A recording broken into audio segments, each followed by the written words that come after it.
तीन बहनों की लालची भाभी। करिश्मा, रेशमा और मनीषा तीन बहनें हैं। उनका एक भाई भी है, मयंक। मयंक अपनी बहनों को बहुत प्यार करता है, लेकिन मयंक की पत्नी सविता इस मामले में मयंक से बिल्कुल ही अलग है। वो अपनी ननदों का जितना बुरा कर सकती है उतना बुरा करती ही रहती है और अपनी ननदों पर हुक्म भी चलाती है। करिश्मा, करिश्मा, तुमने अभी तक नाश्ता नहीं बनाया? तुम्हारे भैया को ऑफिस जाने में देर हो रही है। हाँ भाभी, बस अभी बनाती हूँ। करिश्मा, तुम ये ढीलापन छोड़ दो। कल को पराए घर जाना है। वहाँ अगर तुम इस तरह से काम करोगी तो लोग क्या कहेंगे कि माँ ने और भाभी ने कुछ सिखाया नहीं। और तुम्हारी दोनों बहनें कहाँ हैं? अब रेशमा मार्केट गई है और मनीषा सो रही है। क्या? सुबह के 8 बज रहे हैं और ये महारानी अभी भी सो रही है? ये कहते हुए सविता अपनी सास दुर्गा देवी के पास जाती है। माँ जी, देख रही हो अपनी बेटियों के तौर तरीके? क्या हुआ बहू, सुबह सुबह क्या कर दिया मेरी बेटियों ने? अरे एक तो अभी अभी उठकर किचन में गई है, दूसरी सुबह सुबह बाहर चली गई और तीसरी अभी तक सो रही है। क्या करूं मैं इन तीनों का, मैं तो परेशान हो गई हूँ। जा जाकर उठा उसे और रेशमा से मैं बात करती हूँ। सविता सीधा मनीषा के कमरे में जाती है और उससे कहती है, महारानी जल्दी उठो, सूरज सर पर आ गया है। भाभी थोड़ी देर और सोने दो ना, मैं रात को लेट सोई थी। वो क्या है ना, यूनिट टेस्ट चल रहे हैं। शराफत से उठती है या नहीं, या फिर पानी की भरी बाल्टी डालूं तेरे ऊपर? नहीं भाभी, मुझे बिस्तर में नहीं नहाना, उठती हूँ मैं। मनीषा जल्दी से उठकर बाथरूम में चली जाती है। सभी आराम से बैठकर नाश्ता कर रहे होते कि तभी रेशमा बाजार से हाथ में सामान लिए आ जाती है। रेशमा को देखते ही सविता उस पर बरस पड़ती है। लो, आ गई महारानी। ऐसा भी क्या सामान लाना था जो सुबह आंख मलते ही बाजार की तरफ रवाना हो गई? भाभी, कल आप ही तो चीख रही थी कि घर का सारा सामान मुझे ही लाना पड़ता है, घर में किसी को भी किसी काम से कोई लेना देना नहीं है। अब मैं बाजार जाकर सामान ले आई तो आपको इस बात से भी तकलीफ हो रही है? देख रही हो माँ जी, अपनी बेटी की जुबान कैंची से भी तेज चलती है।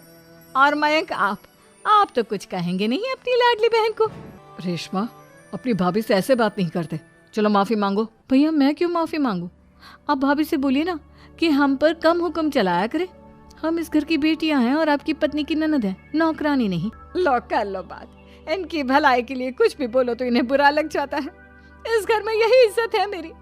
देख लो माँ जी, आपकी बेटी किस लहजे में मुझसे बात कर रही है।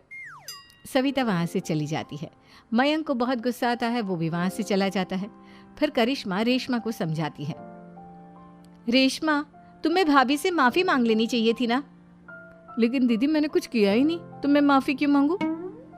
हाँ करिश्मा दीदी, रेशमा दीदी जैसे ही घर में आई भाभी ही उन पर चिल्ला रही थी।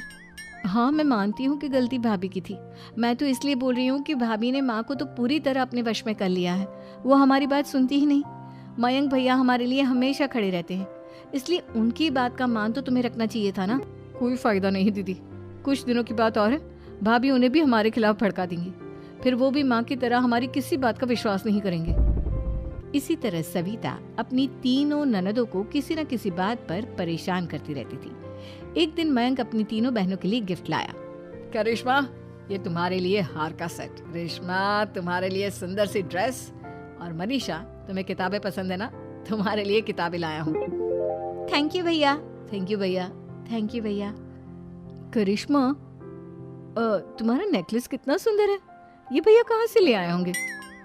मैंने भैया को 3 दिन पहले फोन पर ये डिजाइन दिखाया था और आज भैया ये ले आए। सविता तो अपनी ननदों के गिफ्ट्स देखकर जल गई और करिश्मा का नेकलेस तो उसे भी बहुत पसंद आया था।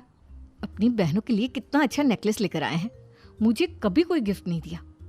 मैं आज ही ये हार चुरा लूंगी। रात में सविता करिश्मा का हार चुरा लेती है और इसी तरह उसे अपनी ननदों की जो भी चीज़ अच्छी लगती वो उसे मांगती नहीं, बल्कि रात के अंधेरे में चुरा लेती। इसी तरह दिन बीतते गए और सविता ने मयंक के दिल में भी उसकी बहनों के लिए नफरत पैदा कर दी। एक दिन मयंक ने करिश्मा और रेशमा के लिए रिश्ता देखा और ये बात उसने घर में सबको बताई। माँ, करिश्मा और रेशमा के लिए बहुत अच्छा रिश्ता आया है। वो लोग कल इन्हें देखने आ रहे हैं। आप और सविता मिलकर सारी तैयारी कर लेना। ये सुनकर करिश्मा और रेशमा खुश हो जाती हैं, लेकिन सविता सोचती है, अगर इन दोनों बहनों की शादी हो गई तो घर और बाहर का काम कौन करेगा? मनीषा तो एक नंबर की कामचोर है, उससे तो किसी बात की उम्मीद लगाना ही बेकार है। मुझे इस शादी को रोकना होगा। अगले दिन सभी लड़के वालों के स्वागत की तैयारी करने में लगे होते हैं। तभी मयंक अपनी बहनों से आकर कहता है, तैयार हो गई तुम दोनों? देखो दोनों लड़के बहुत अच्छे हैं, मैं कोई कसर नहीं छोड़ना चाहता, इसलिए तुम उनके सामने अच्छे से बिहेव करना और अपनी भाभी से लड़ने मत लग जाना। करिश्मा, तुम वो नेकलेस पहन लो ना जो मैं तुम्हारे लिए लाया था। भैया मैं बहुत देर से वो नेकलेस ढूंढ रही हूँ, लेकिन मुझे मिल ही नहीं रहा। क्या तुमने नेकलेस खो दिया? तुम्हें पता भी है वो कितना महंगा था? तुम कोई काम ढंग से नहीं कर सकती। मयंक गुस्से में वहां से चला जाता है। थोड़ी देर बाद लड़के वाले भी आ जाते हैं। वो दोनों बहनों को पसंद कर लेते हैं और रिश्ता पक्का हो जाता है। लेकिन सविता के दिमाग में तो कुछ और ही खिचड़ी पक रही थी। वो पंडित जी के पास करिश्मा की कुंडली लेकर जाती है और उन्हें पैसे देकर करिश्मा की कुंडली बदलवा देती है। जब लड़के वालों के पास करिश्मा की कुंडली जाती है तो वो दुर्गा को फोन करते हैं। बहन जी, हमने करिश्मा की कुंडली अपने पंडित जी को दिखाई थी। आपकी बेटी की कुंडली नहीं बल्कि दोषों का पिटारा है। देखिए, मैं और मेरे पति इन सब बातों में बहुत विश्वास करते हैं, इसलिए हम आपकी बेटी से अपने बेटे की शादी नहीं करा सकते। इस तरह करिश्मा का रिश्ता टूट जाता है और सभी घर वालों को बहुत दुख होता है। अब कविता सोचती है, चलो करिश्मा का तो रिश्ता टूट गया, अब रेशमा का भी रिश्ता तोड़ना है। क्या करूं? अब सविता आवाज बदलकर किसी अननोन नंबर से रेशमा के होने वाले ससुराल में फोन करती है। हेलो, मैं कौन हूँ कौन नहीं ये आपके लिए जानना ज़रूरी नहीं। बस इतना सुन लो कि रेशमा का 2 साल से किसी के साथ अफेयर चल रहा है। बस रेशमा का रिश्ता तोड़वाने के लिए सविता का इतना कहना काफी था। अब रेशमा का भी रिश्ता टूट गया। मयंक और दुर्गा देवी ने रेशमा को खूब खरी खोटी सुनाई और उससे बार बार उस लड़के के बारे में पूछने लगी। आप दोनों मुझे क्यों परेशान कर रहे हो? अरे कोई लड़का होगा मेरी लाइफ में तो मैं बताऊंगी ना, जब कोई है ही नहीं तो कहाँ से लाऊं मैं कोई लड़का? तो तेरे होने वाले ससुराल वालों को फोन किसने किया था? माँ, मैं नहीं जानती किसने फोन किया था, मैं सच कह रही हूँ। मैं तो पहले ही कह रही थी इसकी लगाम खींच कर रखो, लेकिन मेरी सुनता ही कौन है। आप चुप रहिए भाभी, ये सब आपका ही किया धरा है। अब तीनों बहनों को विश्वास हो जाता है कि ये सब उनकी भाभी ही कर रही है। तीनों बहनें अपनी भाभी को सबक सिखाने के लिए एक वकील कर लेती है और घर में हिस्सा मांगना। देखो भैया, माँ बाप की जायदाद में जितना बेटों का हक होता है उतना ही बेटियों का, इसलिए इस घर के 4 हिस्से होंगे और हमें अपना हिस्सा चाहिए। मैंने तुम्हारे लिए क्या क्या नहीं किया और तुम इस घर में हिस्सा मांग रही हो? भैया, आप और माँ हम बहनों की कोई बात नहीं सुनते हैं और भाभी हमारी शादी नहीं होने देगी, क्योंकि उन्हें लगता है कि आप हमारी शादी में ज्यादा पैसा लगाओगे और उन्हें हम जैसी फ्री की नौकरानी कहाँ मिलेगी। तो हम भाभी के साथ तो रह नहीं सकते, हम बहनों को अपना हिस्सा चाहिए। अरे तुम्हें शर्म आनी चाहिए अपने भाभी पर ऐसा इल्जाम लगाते हुए।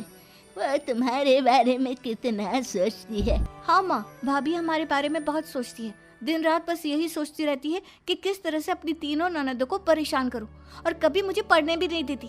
दोनों बहनों का रिश्ता भी तो इन्होंने ही तोड़वाया है और रात में हमारे कमरे में आकर हमारी चीजें भी चुराती हैं। इसी तरह सविता की तीनों ननदें अपनी बात पर अड़ी रही। अब कोर्ट में तारीख भी शुरू हो गई।